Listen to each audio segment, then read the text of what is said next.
Hi to all, welcome back to this channel. This is Akshita. So ఈ వీడియోలో నేను మీకు 7th class social semester 2 lesson 1 Mughal empire explain చేయబోతున్నా. Already semester 1 syllabus అంతా కూడా మనం కంప్లీట్ చేసుకున్నాం. Okay, then this is the semester 2 lesson 1 అనమాట. మొఘల్ ఎంపైర్ గురించి మనం ఇప్పుడు తెలుసుకుందాం. అంటే ప్రీవియస్ క్లాస్ నుంచి మనం అబ్జర్వ్ చేసినట్టయితే మౌర్యన్ ఎంపైర్, ఆ తర్వాత మగధ ఎంపైర్ కావచ్చు, గుప్తా డైనాసిటీ, ఈ విధంగా సుల్తాన్లు వీళ్ళంతా కూడా పరిపాలిస్తూ వచ్చారు. శాతవాహనాస్ కానీ, పల్లవాస్ కానీ, చోళాస్ కానీ, ఈ విధంగా పలానా ఎంపైర్ని పరిపాలిస్తూ వచ్చారనమాట. ఇప్పుడు మనం మొఘల్ ఎంపైర్ గురించి తెలుసుకుందాం. Learning outcomes. సో ఈ చాప్టర్ ద్వారా మనం ఏం తెలుసుకుంటాము అంటే the learner is able to.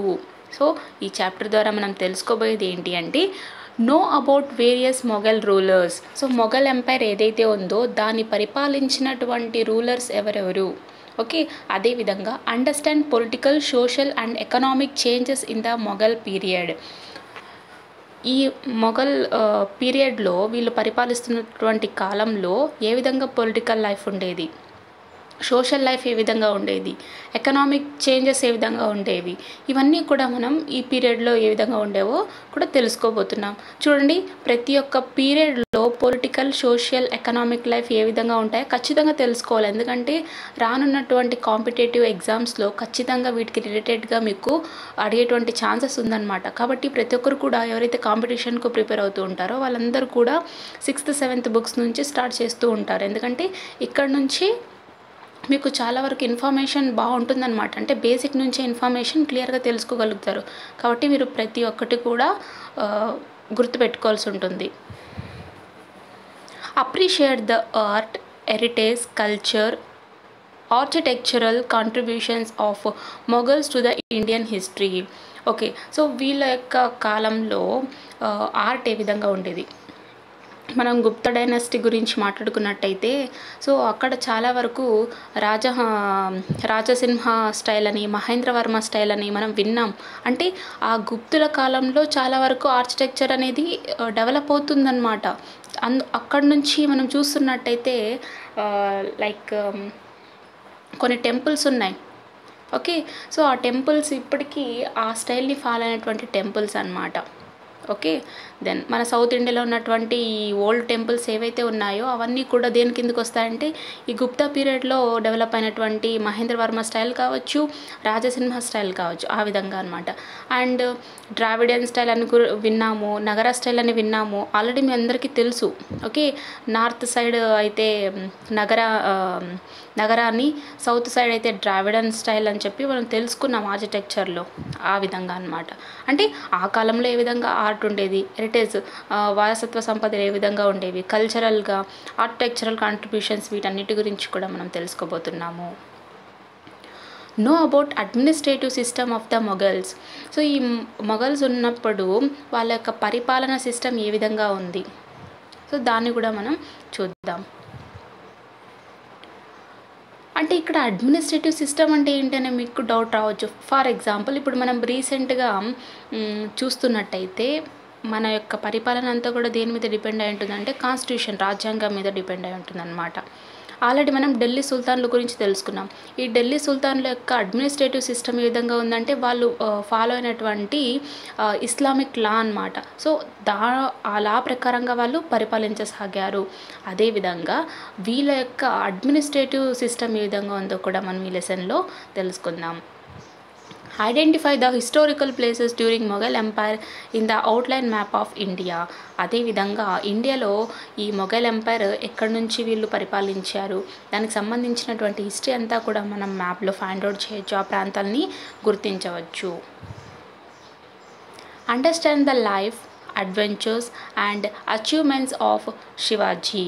మనందరికీ తెలుసు శివాజీ చక్రవర్తి. ఓకే, ఇతనికి ఇంకొక నేమ్ కూడా ఉంది, ఛత్రపతి అని చెప్పి. ఓకే, ఈ రాజు యొక్క లైఫ్ గురించి, తన యొక్క పరిపాలన గురించి, తను అచీవ్ చేసినటువంటి వాటి గురించి, అడ్వెంచర్స్ గురించి మనం ఈ లెసన్లో తెలుసుకోబోతున్నాం అనమాట. అంటే కంటెంపరీ కింగ్డమ్స్ ఏవైతే ఉన్నాయో అందులో ఉన్నటువంటి ఈ శివాజీ గురించి కూడా మనం తెలుసుకోబోతున్నాము.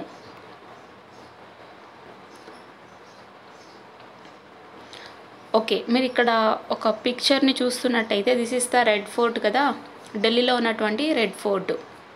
Okay, this fort was built by Shah Jahan. He belongs to Mughal Empire. The rise of the Mughals has brought a great change in the medieval Indian history. They imposed structures of administration and ideas of governance that outlasted their rule, leaving a political legacy that succeeding rulers of the subcontinent could not ignore. Okay, ఇక్కడ మాకు కనిపిస్తున్నటువంటి కోట ఏదైతే ఉందో దీన్ని ఎవరు నిర్మించారు అంటే Shahjahan. Okay, so మనకందరికీ తెలుసు షాజహాన్ ఎవరు. ఈ షాజహాన్ను ఈ రెడ్ ఫోర్ట్ని నిర్మించడం జరిగిందనమాట. అంటే ఇతని యొక్క ఆదేశం మేరకు కూలీలను పెట్టి నిర్మించడం జరిగింది. ఇతను ఏ ఎంపైర్కి చెందినటువంటి వ్యక్తి అంటే మొఘల్ ఎంపైర్కి చెందినటువంటి వ్యక్తి. రీసెంట్గా మనం ఏన్షియంట్ పీరియడ్ అని చెప్పి, మిడేవల్ పీరియడ్ అని చెప్పి, మోడర్న్ పీరియడ్ అని చెప్పి ఇలా మాట్లాడుకుంటూ ఉంటాం కదా. సో ఏదైతే ఉందో, ఓకే, ఈ మిడివల్ పీరియడ్ ఏదైతే ఉందో ఈ పీరియడ్లో ఈ మొఘల్ ఎంపైర్ రైజ్ అయిందని చెప్పాం కదా. సో ఈ ఎంపైర్ స్టార్ట్ అయినప్పటి నుంచి ఈ మిడేవల్ ఇండియన్ హిస్టరీలోనే చాలా మార్పులకు చోటు చేసుకుంది. అదేవిధంగా పరిపాలన విధంలో కావచ్చు. Okay, so next ideas of governance, ఏ విధంగా పరిపాలించాలనేటువంటి కాన్సెప్ట్ కావచ్చు, ఇవన్నీ కూడా వీళ్ళ యొక్క పరిపాలన ఇప్పటికీ నిలిచి ఉన్నాయి. అంటే సో అంత బాగా పరిపాలించారని చెప్పొచ్చు. Today the prime minister of India addresses the nation on Independence Day from the Red Fort in Delhi. Once it was the residence of Mughal emperors. ఈరోజు ఏదైతే మనం చూస్తున్నామంటే ఎర్రకోట ఏదైతే ఉందో, రెడ్ ఫోర్ట్ ఏదైతే ఉందో ఢిల్లీలో, సో ఇక్కడ నుంచే ఇండిపెండెన్స్ డే ఈ సెలబ్రేషన్స్ అన్నీ కూడా స్టార్ట్ అవుతాయి అన్నమాట. ప్రైమ్ మినిస్టర్ నరేంద్ర మోదీ, ఇప్పుడు ప్రెసెంట్ మనకు పిఎం ఎవరు, నరేంద్ర మోదీ గారు. ఇతని యొక్క ఆధ్వర్యంలో రెడ్ ఫోర్ట్ నుంచి ఇండిపెండెన్స్ డే సెలబ్రేషన్స్ అన్నీ కూడా మనకు జరుగుతాయి. ఓకే, ఎర్రకోటపై జెండా ఎగరవేస్తారు, అదంతా కూడా మీకు తెలుసు. అంటే ఏదైతే ఈ ఎర్రకోట ఉందో, సో ఒక్కప్పటి కాలంలో మొఘల్ ఎంపరర్స్ ఎవరైతే ఉన్నారో వాళ్ళు ఇక్కడ నివాసం ఉండేవారన్నమాట.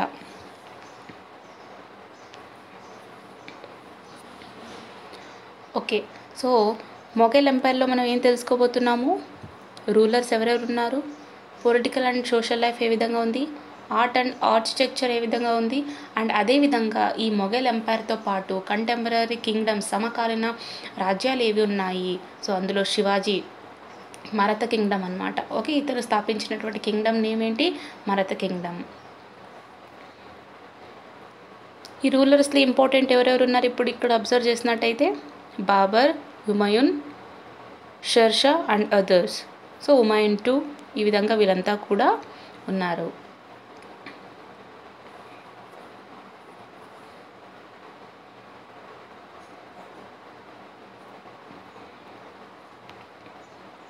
Rulers of Mughal empire. So ఈ ఎంపైర్ యొక్క రూలర్స్ ఎవరెవరు ఉన్నారో ఇప్పుడు మనం ఒకరి తర్వాత ఒకరి గురించి తెలుసుకుందాం. Babur established Mughal empire after defeating Ibrahim Lodi, the last ruler of Delhi sultanate at Panipat in 1526 CE Common Era. It marked the beginning of Mughal Empire. This was one of the earliest battles involving gunpowder firearms and field artillery.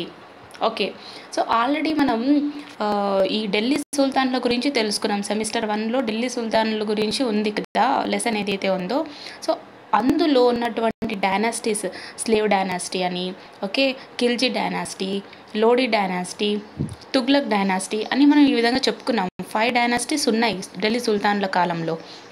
అందులో చివరి dynasty అయినటువంటి Lodi dynasty ఏదైతే ఉందో, so ఆ Lodi dynasty యొక్క king ఎవరైతే ఉన్నారో ఇబ్రహీం లోడి, ఇతను ఓడిపోయినాడు అనమాట. ఎవరి చేతిలో ఓడిపోయినాడు, బాబర్ చేతిలో ఓడిపోవడం జరిగింది. ఓకే, సో లోడీ డైనాసిటీకి చెందినటువంటి ఇబ్రహీం లోడి బాబర్ చేతిలో ఓడిపోవడం వల్ల ఆ విధంగా మొఘల్ ఎంపైర్ని స్థాపించడం జరిగిందనమాట. సో ఏ యుద్ధంలో ఓడించాడు అంటే పానిపట్ యుద్ధంలో బాబర్ ఇబ్రహీం లోడిని ఓడించడం జరిగింది. ఎప్పుడు 1526 కామన్ ఎరాలో. సో ఆ విధంగా మొఘల్ ఎంపైర్ స్టార్ట్ అయిందనమాట. అంటే అప్పట్లో జరిగినటువంటి one of the earliest battle ఏంటి అంటే పానిపట్ యుద్ధం అని చెప్పొచ్చు. ఈ యుద్ధంలో gun powder, fire arms use చేశారు. అదేవిధంగా ఆర్టిలరీస్ కూడా యూజ్ చేశారనమాట. The empire stretched from the outer fringes of Indus Basin in the west, northern Afghanistan in the northwest, and Kashmir in the north, to the islands of present-day Assam and Bangladesh in the east, and uplands of Deccan Plateau in South India. Okay, so అప్పట్లో జరిగినటువంటి earliest battle Panipat యుద్ధం అన్నమాట. ఈ umpire ఏ విధంగా expand అవుతూ వచ్చింది అంటే వెస్ట్లో ఉన్నటువంటి ఇండస్ వరకు. ఓకే, సో వెస్ట్లో ఉన్నటువంటి ఇండస్ బ్యాసిన్ నుంచి నార్త్ వెస్ట్లో ఉన్నటువంటి ఆఫ్ఘనిస్తాన్, నార్త్లో ఉన్నటువంటి కాశ్మీర్, అదేవిధంగా ఈస్ట్లో ఉన్నటువంటి అస్సాం, బంగ్లాదేశ్, అదేవిధంగా డెక్కన్ ప్లాట్యూ, సౌత్ ఇండియాలో ఉన్నటువంటి డెక్కన్ ప్లాట్యూ అప్లాండ్స్ ఉన్నాయి కదా, అంటే ఈ సాత్పురా రేంజెస్ అన్నీ కూడా మర్జ్ అవుతాయి కదా. సో ఆ ప్రాంతం అంతా కూడా ఈ మొఘల్ ఎంపైర్ వాళ్ళు రూల్ చేయడం జరిగింది. ఇక్కడ మనకు ఒక ఇచ్చారు చూడండి.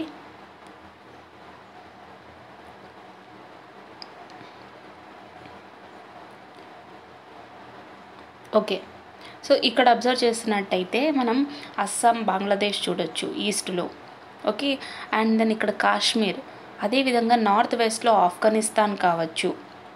ఈ విధంగా మొత్తం వీళ్ళు పరిపాలించడం జరిగిందనమాట. ఓకే, ఇదంతా కూడా మొఘల్ ఎంపైర్. మనకు కనిపిస్తున్నదంతా కూడా మొఘల్ ఎంపైర్. ఎవరి కాలంలో? అక్బర్ కాలంలో.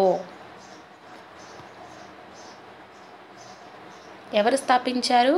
బాబర్ స్థాపించాడు. ఎవరిని ఓడించి? ఇబ్రహీం లోడిని.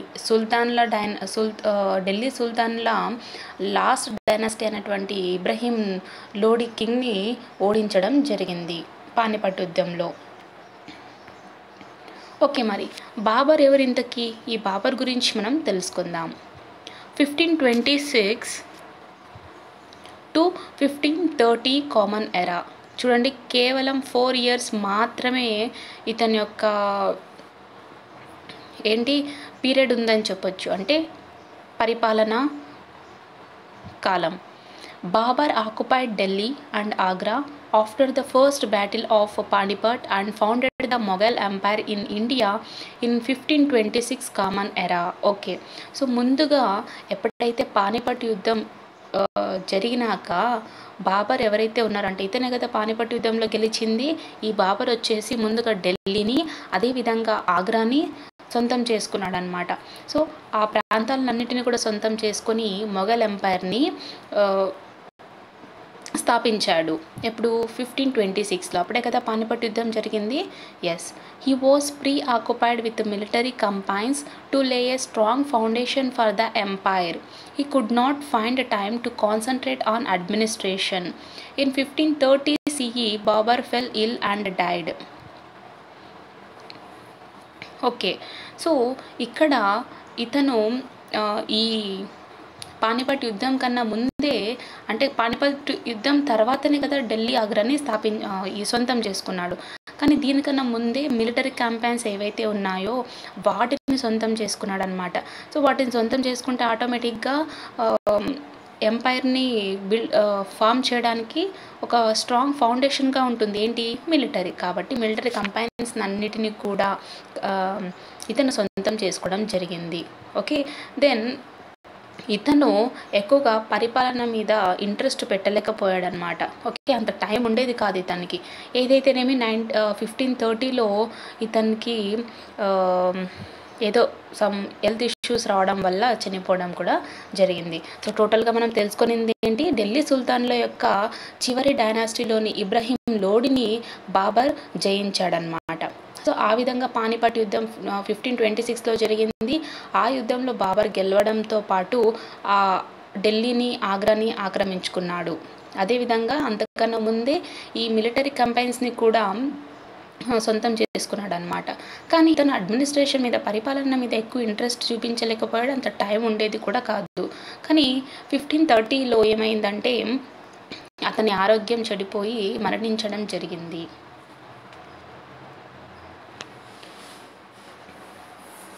డూ యూ నో, మీకు తెలుసా?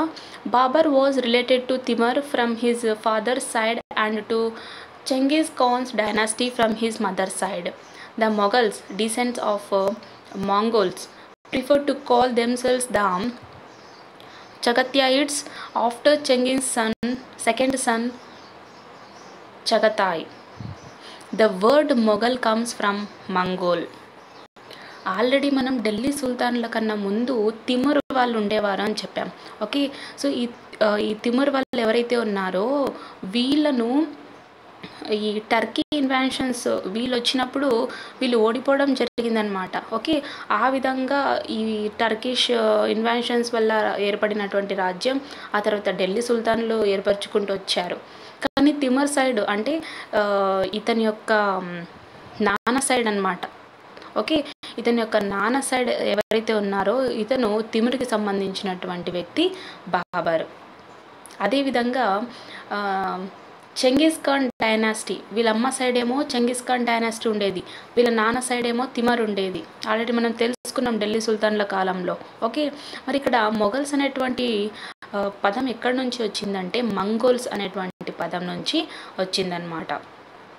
ఓకే, దెన్ ఈ మొఘల్స్ని వాళ్ళు ఏమని పిలుచుకుంటారు అంటే ఈ సెకండ్ సన్ అయినటువంటి చగతాయ్.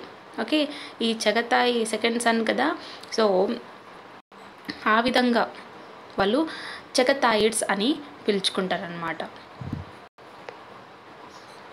Next Humayun 1532 1540 and 1555 to 1556 common era. చూడండి, ఇతని యొక్క పరిపాలన కాలం ఇది అనమాట. His son Humayun came to throne after Babur, but Humayun's brothers did not help him at the right time, so he lost his throne to Sher Khan, an Afghan king. Sher Khan defeated Humayun at Chausa and Kanauz and forced him to flee to Iran. In Iran, Humayun received help from Safavid Shah. He recaptured Delhi in 1555 Common Era but died in an accident in 1556 Common Era. యాక్చువల్గా వీళ్ళ నేమ్సే కొంచెం confusion. Okay, ఏదైతేనేమి Babur కొడుకు అయినటువంటి హుమాయూన్, ఇతను బాబర్ చనిపోయిన తర్వాత ఆ రాజ్యాన్ని పరిపాలించడానికి సింహాసాన్ని చేరుకున్నాడనమాట. కానీ హుమాయూన్ బ్రదర్స్ ఎవరైతే ఉన్నారో హుమాయూన్కి రైట్ టైంలో హెల్ప్ చేయలేకపోయారనమాట. ఓకే, సో కాబట్టి ఆటోమేటిక్గా వాళ్ళ సొంత బ్రదర్స్ని తనకు హెల్ప్ చేయలేకపోయారు. ఆటోమేటిక్గా తన యొక్క స్థానంలోకి ఎవరు వెళ్ళిపోయారు? షేర్ ఖాన్, ఒక ఆఫ్ఘన్ కింగ్ అయినటువంటి షేర్ ఖాన్ ఈ రాజ్యాన్ని పరిపాలించడం స్టార్ట్ చేశాడనమాట. అంటే తన సొంతం చేసుకున్నాడు. షేర్ ఖాన్ వచ్చేసి ఈ చౌసా అదేవిధంగా కనౌజ్ వద్ద హుమాయూన్ని ఓడించడం జరుగుతుందన్నమాట. ఓడించి ఇరాన్కు ఇతన్ని ఫోర్స్గా పంపించడం కూడా జరిగింది. కానీ ఇరాన్లో హుమాయూన్ వచ్చేసి ఈ సఫవిద్ షా అనేటువంటి పర్సన్ నుంచి హెల్ప్ తీసుకుంటాడనమాట. ఓకే, ఆ తర్వాత మళ్ళీ ఢిల్లీని రీక్యాప్చర్ చేసుకుంటాడు. ఎప్పుడు 1555లో. కానీ 1556లో ఒక యాక్సిడెంట్ జరగడం వల్ల చనిపోవడం జరుగుతుంది. ఇక్కడ సింపుల్గా ఏం చెప్పుకోవచ్చు అంటే బాబర్ కొడుకు అయినటువంటి హుమాయూన్ బాబర్ చనిపోయిన తర్వాత అతను రాజ్యాన్ని పరిపాలిస్తూ ఉంటాడు. కానీ హుమాయూన్ బ్రదర్స్ ఎవరైతే ఉన్నారో కరెక్ట్ టైంలో హెల్ప్ చేయలేకపోతారనమాట. సో ఆ విధంగా ఆఫ్ఘన్ కింగ్ అయినటువంటి షేర్ ఖాన్ ఈ హుమాయూన్ ఓడించి ఇరాన్కి ఫోర్స్గా పంపుతాడు. ఇరాన్లో ఏమవుతుంది అంటే ఈ హుమాయూన్కి సఫవిద్ షా అనేటువంటి పర్సన్ హెల్ప్ చేస్తాడు. సో ఇతని యొక్క హెల్ప్తో తిరిగి మళ్ళీ ఢిల్లీని సొంతం చేసుకుంటాడు. ఇప్పుడు 1555లో.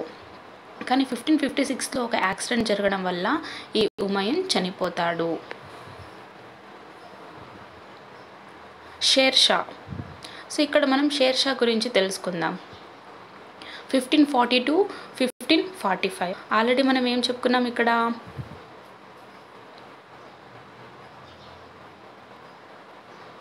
ఆఫ్ఘన్ కింగ్ అయినటువంటి షేర్ ఖాన్ లేదా షేర్ షా, రెండో ఒకటి అనమాట. చూద్దాం 1542 నుంచి 1545 వరకు. Sher Shah Sur was an Afghan leader who had progressed on his own. He defeated Humayun twice and therefore established the Sur dynasty in Delhi. After gaining control over Delhi, he won many other important battles. He then extended his empire from Kabul to Bengal and Malwa. Okay, so already ఏం జరిగింది, హుమాయూన్ని షేర్షా ఓడించేసి ఆ హుమాయూన్ని ఇరాన్కి పంపుతాడు ఫోర్స్ఫుల్తో. మళ్ళీ హుమాయూన్ అక్కడ ఇరాన్లో ఒక సఫవిద్ షా అనేటువంటి person హెల్ప్తో తిరిగి మళ్ళీ ఢిల్లీని క్యాప్చర్ చేసుకుంటాడు. ఆ యాక్సిడెంట్లో తను చనిపోవడం జరుగుతుంది ఢిల్లీని సొంతం చేసుకున్న తర్వాత. మళ్ళీ తిరిగి ఎవరి చేతిలోకి వెళ్తుంది, ఆఫ్ఘన్ కింగ్ అయినటువంటి షేర్షా చేతిలోకి మరి ఆ ఢిల్లీ వెళ్తుందన్నమాట. అదేవిధంగా అదే చెప్తున్నారు ఇక్కడ. సో ఈ షేర్షా తన యొక్క సొంత తెలివితేటలతో తను ఆ రాజ్యాన్ని ఏర్పరచుకున్నాడు. ఇతను 2 సార్లు హుమాయూన్ని ఓడించి ఆ రాజ్యాన్ని సొంతం చేసుకున్నాడు అనమాట. సొంతం చేసుకొని సుర్ డైనాసిటీని ఎస్టాబ్లిష్ చేశాడు. ఎప్పుడు అంటే ఎక్కడ, ఢిల్లీలో. దెన్ ఢిల్లీని సొంతం చేసుకున్న తర్వాత ఇతను కొన్ని ముఖ్యమైనటువంటి యుద్ధాలు కూడా చేశాడనమాట. ఓకే, సో ఆ విధంగా యుద్ధాలు చేస్తూ తన యొక్క రాజ్యాన్ని పెంచుకుంటూ పోయాడు. ఓకే, దగ్గర కబుల్ నుంచి ఈ బెంగాలు, మాల్వా వరకు. మాల్వా అంటే మనం చెప్పుకున్నాం, మాల్వా అంటే ఏమొస్తుంది ఇక్కడ, సెంట్రల్ ప్లాట్యూ వస్తుంది. సెంట్రల్ ప్లాట్యూనే మాల్వా ప్లాట్యూ అంటారు. ఆ విధంగా అనమాట. అంటే ఢిల్లీ నుంచి బెంగాల్ వరకు, అదేవిధంగా మాల్వా వరకు తన యొక్క రాజ్యాన్ని విస్తరింపజేసుకున్నాడు. He was not only a great warrior but also an administrator. He died in an explosion in 1545 Common Era. During his 5 years, he introduced many reforms. Okay, so ఇక్కడ యుద్ధాలు చేస్తున్నాడని చెప్పాం. యుద్ధం చేస్తున్నాడంటే ఆటోమేటిక్గా బ్రేవ్ అండ్ అదేవిధంగా యుద్ధం చేయగలటువంటి సామర్థ్యం గలటువంటి వ్యక్తి అని చెప్పొచ్చు.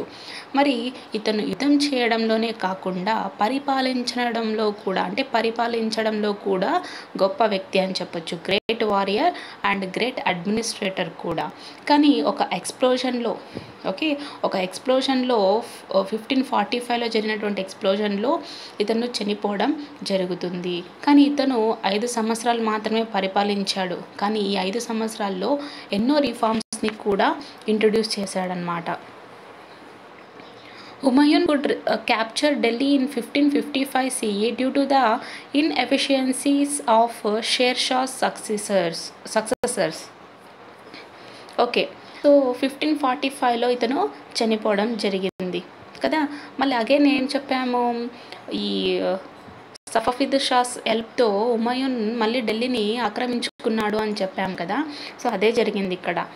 అండ్ అదేవిధంగా ఈ షేర్షా తర్వాత వచ్చినటువంటి రాజులు ఎవరైతే ఉన్నారో, రూలర్స్ ఎవరైతే ఉన్నారో చాలా వీక్ ఉండడం వల్ల ఆటోమేటిక్గా హుమాయూన్ తన ఢిల్లీని మళ్ళీ సొంతం చేసుకున్నాడు. ఎప్పుడు, 1555లో. సో ఇదన్నమాట. నెక్స్ట్ రిమైనింగ్ లెసన్ నేను నెక్స్ట్ వీడియోలో పోస్ట్ చేస్తాను. ఒకవేళ డౌట్స్ ఉన్నట్టయితే కామెంట్ సెక్షన్లో కామెంట్ చేయండి. ఏం లేదు, వీళ్ళ యొక్క నేమ్స్ కొంచెం కన్ఫ్యూజ్ అవుతాయి అన్నమాట. ఒక నేమ్ గుర్తు చేసుకోవడానికి వెళ్తే ఆటోమేటిక్గా నేమ్ అనేది డిఫరెంట్ అయిపోతుంది. జస్ట్ అక్కడ ఒకటే కన్ఫ్యూషన్, కానీ అండర్లైన్ చేసుకొని మీరు చూసుకోండి, బాగా గుర్తుంటాయి.